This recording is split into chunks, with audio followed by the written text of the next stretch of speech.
Ömür gelir olur yarı, yok hayatın itibarı. Aktarırsan doğmaları, gözlerin yol çeken olur.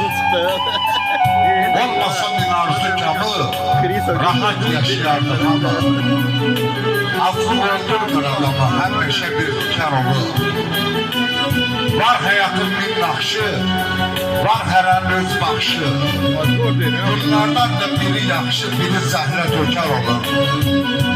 Razı yazır sözü bitmir, qəlbin ödü közü bitmir. Dərt də qəlbdə özü bitmir, dərdi qəlbə əkər olur. Hamı pul qazanır, hamı yaşayır. Hamı bir biçimdə dolanmır axı. Hamının işığı yanır getirir, hamının ocağı qalanmır axı. Axı kim bilir ki kimin dərdinə? Axı kim şərikdir kimin dərdinə? Adamın doğması dəyər qəlbinə, körül yat sözü ilə bulanmır axı. İllər yaxamızdan çəkib aparır, dərdi sinəmizə əkib aparır. Hər gələn bir kərkiz sökün aparır, ömür boş-boşuna talanmır axı. Yaxşı bax, heç nə sir deyil. Hamı bir görünür, hamı bir deyil. Bunu mən demirəm, atalar deyir, söyük də badama calanmır axı.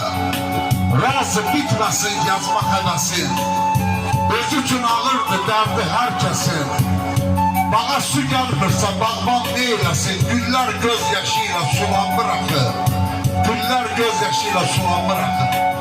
Gel biraz sabırlı ol, biraz sakin ol. İnfazı deyəndə asta deyərlər. İmanlı adama, islah adama, insanlıq üzrə usta deyərlər. Üzmə çiçəkləri kölün xətrinə, etmə yoldaşlığı yolun xətrinə. Adama 5 pulun xətrinə düşmən də deyərlər, dost da deyərlər. Çox gəldi qurdarsız adamlara, yenə də olmadı dərs adamlara. Çətin adamlara, sərt adamlara, nemes də deyərlər, rus da deyərlər. Ay razı, ürəyə göz demək olmur. Sən gözlə demək, gözləmək olmur. Hamını dost bilir, söz demək olmur. Sözü də deyəndə, dosta deyərlər.